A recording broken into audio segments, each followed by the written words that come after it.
ಎಲ್ಲರಿಗೂ ನಮಸ್ಕಾರ. ನಾವು ಇಂದು ಫರ್ಮ್ ಅಂಡ್ ಇಂಡಸ್ಟ್ರಿ ಈಕ್ವಿಲಿಬ್ರಿಯಂ ಬಗ್ಗೆ ತಿಳ್ಕೊಳ್ಳೋಣ. ನನ್ನ ಹೆಸರು ಡಾಕ್ಟರ್ ಮಮತಾ ಎನ್, ಅರ್ಥಶಾಸ್ತ್ರ ಸಹ ಪ್ರಾಧ್ಯಾಪಕರು, ಸರ್ಕಾರಿ ಪ್ರಥಮ ದರ್ಜೆ ಕಾಲೇಜು, ಕುಣಿಗಲ್. ಇಂದು ಉದ್ಯಮ ಮತ್ತು ಕೈಗಾರಿಕೆ ನಡುವಿನ ಸಮತೋಲನದ ಬಗ್ಗೆ ನಾವು ಮಾತಾಡೋಣ. ಪರಿಪೂರ್ಣ ಪೈಪೋಟಿ ಮಾರುಕಟ್ಟೆಯಲ್ಲಿ ಉದ್ಯಮ ಮತ್ತು ಕೈಗಾರಿಕೆ ನಡುವೆ ಸ್ಪಷ್ಟ ವ್ಯತ್ಯಾಸ ಇರುತ್ತೆ. ಇದು ನಾನೀಗಾಗಲೇ ಹೇಳಿದ್ದೀನಿ. ಕೈಗಾರಿಕೆ ಅನೇಕ ಉದ್ಯಮಗಳ ಸಮೂಹ ಆಗಿರುತ್ತೆ. ಅಂದರೆ ಕೈಗಾರಿಕೆ ಅನೇಕ ಉದ್ಯಮಗಳನ್ನ ಒಳಗೊಂಡು ಅಸ್ತಿತ್ವಕ್ಕೆ ಬಂದಿರುವಂತಹ ಒಂದು ಸಂಸ್ಥೆ. ಅಂದರೆ ಕೈಗಾರಿಕೆ ಅನ್ನುವಂಥದ್ದು ದೊಡ್ಡದಾಗಿದ್ರೆ ಫರ್ಮ್ ಅಥವಾ ಉದ್ಯಮ ಅನ್ನುವಂಥದ್ದು ಚಿಕ್ಕದು, ಸಣ್ಣ ಸಣ್ಣ ಕೈಗಾರಿಕೆಗಳನ್ನ ಉದ್ಯಮ ಅಂತೇಳಿ ಕರಿತೀವಿ. ಅಂದರೆ ಕೈಗಾರಿಕೆ ಅನೇಕ ಉದ್ಯಮಗಳನ್ನ ಒಳಗೊಂಡಿರುವಂತಹ ಒಳಗೊಂಡು ಅಸ್ತಿತ್ವಕ್ಕೆ ಬಂದಿರುವಂಥದ್ದಾಗಿರುತ್ತೆ. ಆದರೆ ಉದ್ಯಮ ಎಂಬುದು ಒಂದು ಸಣ್ಣ ಉತ್ಪಾದನಾ ಘಟಕ ಆಗಿರುತ್ತೆ. ಇಂತಹ ಅನೇಕ ಉದ್ಯಮಗಳನ್ನ ಸೇರಿಕೊಂಡು ಕೈಗಾರಿಕೆ ಅನ್ನುವಂಥದ್ದು ಅಸ್ತಿತ್ವಕ್ಕೆ ಬಂದಿರುತ್ತೆ. ಆದ್ದರಿಂದ ಉದ್ಯಮ ಎಂಬುದು ಕೈಗಾರಿಕೆಯ ಒಂದು ಅಂಗ ಮಾತ್ರ ಅಥವಾ ಘಟಕವಾಗಿರುತ್ತೆ. ಪರಿಪೂರ್ಣ ಪೈಪೋಟಿಯಲ್ಲಿ ಈ ಉದ್ಯಮ ಮತ್ತು ಕೈಗಾರಿಕೆಯ ಸಮತೋಲನ ತಲುಪುವ ಬಗೆಯನ್ನ ಇಲ್ಲಿ ನಾವು ವಿವರಿಸುವಂತಹ ಪ್ರಯತ್ನವನ್ನ ಮಾಡಿದ್ದೀನಿ. ಉದ್ಯಮದ ಸಮತೋಲನದ ಪರಿಸ್ಥಿತಿ. ಉದ್ಯಮ ತನ್ನ ಉತ್ಪಾದನೆಯ ಪ್ರಮಾಣವನ್ನ ಬದಲಿಸುವ ಪ್ರವೃತ್ತಿಯನ್ನ ಅಥವಾ ಒಲವನ್ನ ಹೊಂದಿಲ್ಲದಿದ್ದಾಗ ಅದು ಸಮತೋಲನದಲ್ಲಿ ಇರುತ್ತೆ.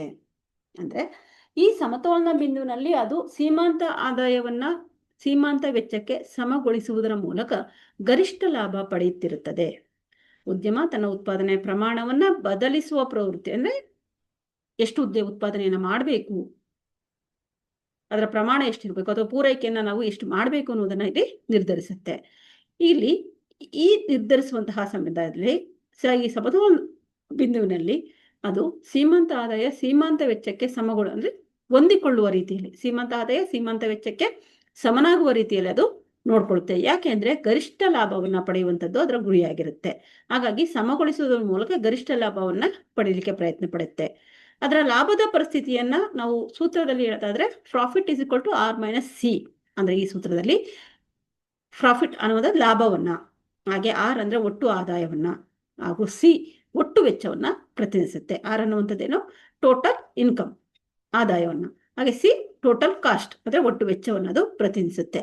ಉದ್ಯಮ ಗರಿಷ್ಠ ಲಾಭ ಗಳಿಸಬೇಕಾದ್ರೆ ಸೀಮಾಂತ ಆದಾಯ ಸೀಮಾಂತ ವೆಚ್ಚಕ್ಕೆ ಸಮನಾಗಿರ್ಬೇಕು. ಅಂದ್ರೆ ಯಾವುದೇ ಒಂದು ಉದ್ಯಮ ಹೆಚ್ಚು ಲಾಭವನ್ನ ಮಾಡ್ಕೊಳ್ಬೇಕು ಅಂದ್ರೆ ಅದೇನಾಗಿರ್ಬೇಕು, ಅದರ ಆದಾಯ ಅಂದ್ರೆ ಸೀಮಾಂತ ಆದಾಯ ಸೀಮಾಂತ ವೆಚ್ಚಕ್ಕೆ ಸಮನಾಗಿರ್ಬೇಕು. ಅಂದ್ರೆ ಆದಾಯಕ್ಕಿಂತ ವೆಚ್ಚ ಮೀರಬಾರ್ದು ಅಂತ ಅದರ ಅರ್ಥ.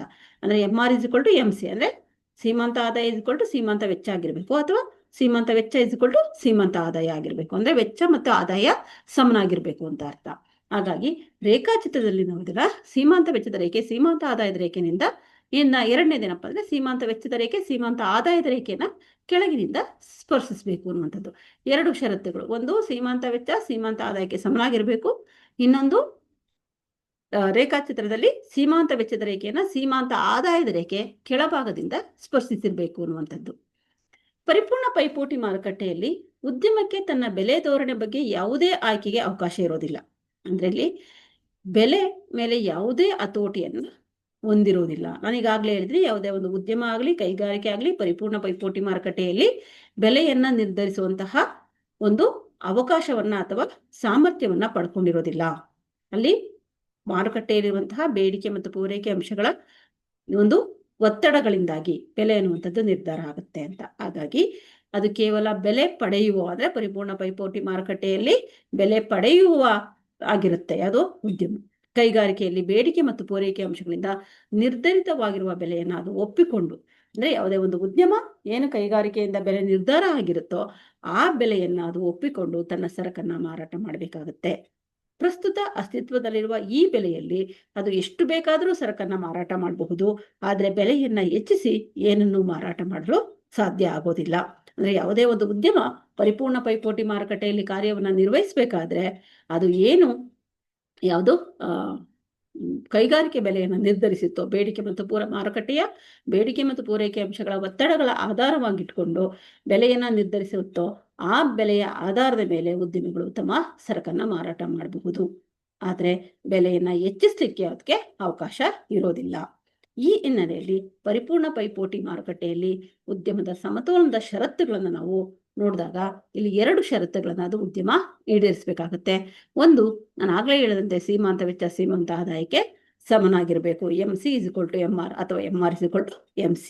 ಇನ್ನೊಂದು, ಸರಾಸರಿ ಆದಾಯದ ರೇಖೆ ಸೀಮಾಂತ ಆದಾಯದ ರೇಖೆಯೊಂದಿಗೆ ಸೇರಿಕೊಂಡಿರುವುದರಿಂದ ಸೀಮಾಂತ ವೆಚ್ಚ ಸೀಮಾಂತ ಆದಾಯ ಮತ್ತು ಸರಾಸರಿ ಆದಾಯಗಳು ಪರಸ್ಪರ ಸಮನಾಗಿರಬೇಕು. ಸೀಮಾಂತ ಆದಾಯ, ಸೀಮಾಂತ ವೆಚ್ಚ ಮತ್ತೆ ಸರಾಸರಿ ಆದಾಯ, ಸೀಮಾಂತ ಆದಾಯ, ಸೀಮಾಂತ ವೆಚ್ಚ, ಸರಾಸರಿ ಆದಾಯ ಮೂರು ಸಹ ಸಮನಾಗಿರಬೇಕು. ಈ ಸೀಮಾಂತದ ವೆಚ್ಚದ ರೇಖೆಯು ಸೀಮಾಂತ ಆದಾಯದ ರೇಖೆಯನ್ನ ಕೆಳಗಿನಿಂದ ಸಂಧಿಸಬೇಕು. ಕೈಗಾರಿಕೆ ಸಮತೋಲನದ ಪರಿಸ್ಥಿತಿ. ಈಗಾಗಲೇ ತಿಳಿದಿರುವಂತೆ ಪರಿಪೂರ್ಣ ಪೈಪೋಟಿ ಮಾರುಕಟ್ಟೆಯಲ್ಲಿ ಕೈಗಾರಿಕೆ ಅನೇಕ ಉದ್ಯಮಗಳ ಸಮೂಹ ಆಗಿದೆ.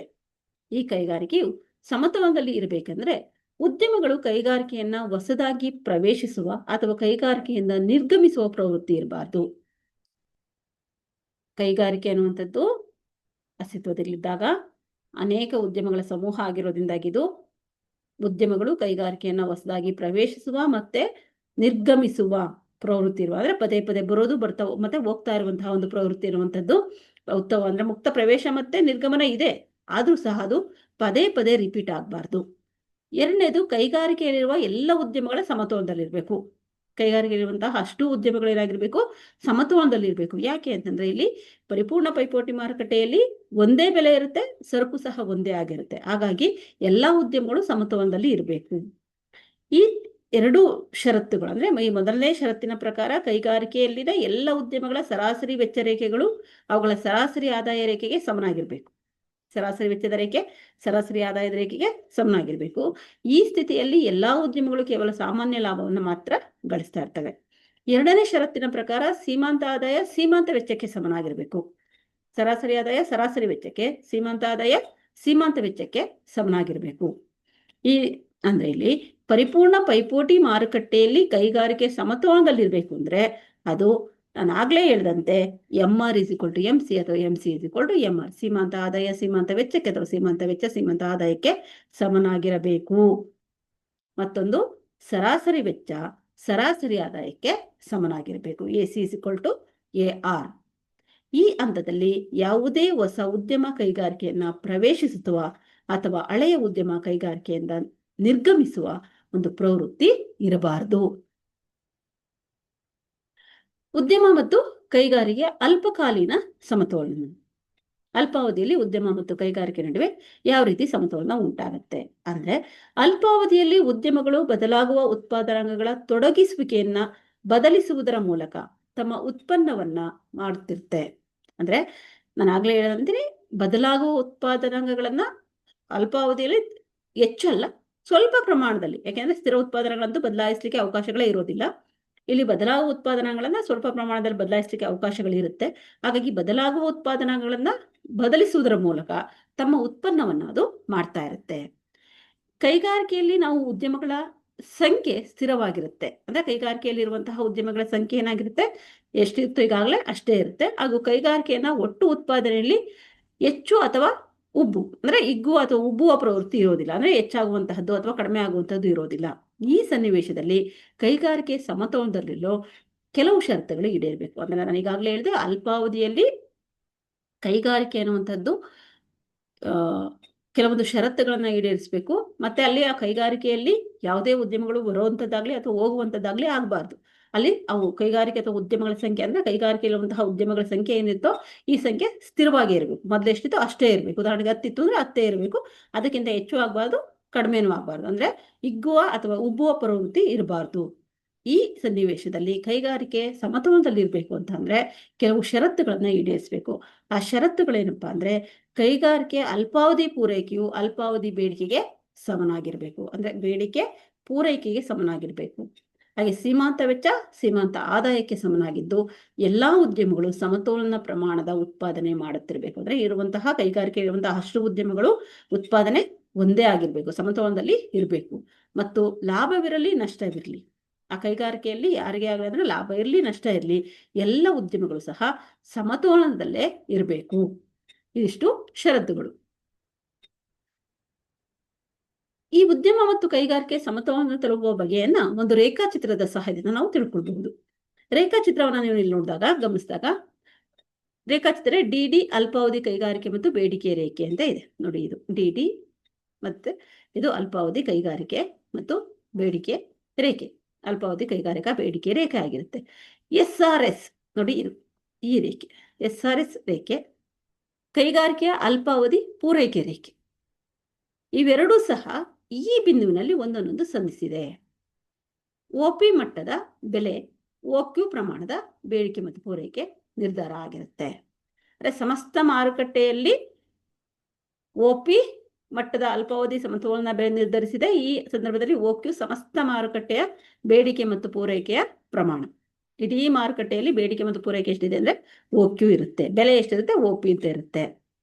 ಈ ಬಿಂದುವಿನಲ್ಲಿ ಸಮತೋಲನದಲ್ಲಿ ಇರೋದ್ರಿಂದಾಗಿ ಕೈಗಾರಿಕೆ ನಾವು ಅದನ್ನ ಗುರುತಿಸ್ತೀವಿ. ಹಾಗೆ ಚಿತ್ರ ಬಿ ಅಂದ್ರೆ ಇದು ಎ ಅಂದ್ರೆ ಇದು ಬಿ ಅಂತ ತಿಳ್ಕೊಳ್ಳಿ. ಈ ಬಿ ಚಿತ್ರ ರೇಖಾಚಿತ್ರದಲ್ಲಿ ಉದ್ಯಮ ಸಹ ಅಲ್ಪಾವಧಿಯಲ್ಲಿ ಸೀಮಾಂತ ವೆಚ್ಚ ಮತ್ತು ಅಲ್ಪಾವಧಿ ಸೀಮಾಂತ ಆದಾಯಗಳನ್ನು ಸಮಗೊಳಿಸುವುದರ ಮೂಲಕ ಸಮತೋಲನದಲ್ಲಿದೆ. ನೋಡಿ, ಅಲ್ಪಾವಧಿ ಸೀಮಾಂತ ವೆಚ್ಚದ ರೇಖೆ SMC, ಅಲ್ಪಾವಧಿ ಸರಾಸರಿ ವೆಚ್ಚದ ರೇಖೆ SAC, ಇದು ನೋಡಿ AR ಸರಾಸರಿ ಆದಾಯದ ಮತ್ತೆ ಸೀಮಾಂತ ಆದಾಯದ ರೇಖೆ AR ಮತ್ತೆ MR ಒಂದೇ ರೇಖೆ ಆಗಿರುತ್ತೆ. ಅದು ಅಂದ್ರೆ ಅಲ್ಪಾವಧಿಯಲ್ಲಿ ಸೀಮಾಂತ ಆದಾಯ ಮತ್ತು ಸರಾಸರಿ ಆದಾಯದ ರೇಖೆ ಒಂದೇ ಆಗಿರುತ್ತೆ.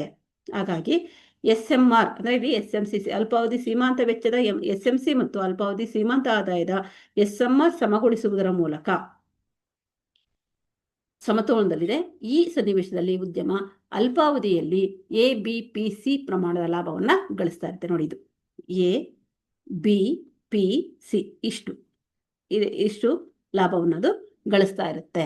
ABPC ಅಷ್ಟು ಲಾಭವನ್ನ ಗಳಿಸ್ತಿರುತ್ತೆ ಅನ್ನುವಂಥದ್ದು ಇದರ ಅರ್ಥ. ಅಂದ್ರೆ ಕೈಗಾರಿಕೆ ಮತ್ತೆ ಉದ್ಯಮ ಇಲ್ಲಿ ಬೇರೆ ಬೇರೆ ಅಲ್ಲ, ಎರಡೂ ಸಹ ಒಂದೇ. ಆದರೆ ಉದ್ಯಮ ಅನ್ನುವಂಥದ್ದು, ಕೈಗಾರಿಕೆ ಅನ್ನುವಂಥದ್ದು ಹಲವು ಉದ್ಯಮಗಳ ಸಮೂಹ ಆಗಿದ್ದು, ಆ ಉದ್ಯಮ ಕೈಗಾರಿಕೆಯ ಒಂದು ನಿರ್ಧರಿಸಿದ ಬೆಲೆಗೆ ತಮ್ಮ ಸರಕುಗಳನ್ನ ಮಾರುಕಟ್ಟೆಯಲ್ಲಿ ಮಾರಾಟವನ್ನು ಮಾಡ್ತಾ ಇರುತ್ತೆ ಅನ್ನೋದನ್ನು ನಾವು ತಿಳ್ಕೊಂಡ್ವಿ. Thank you.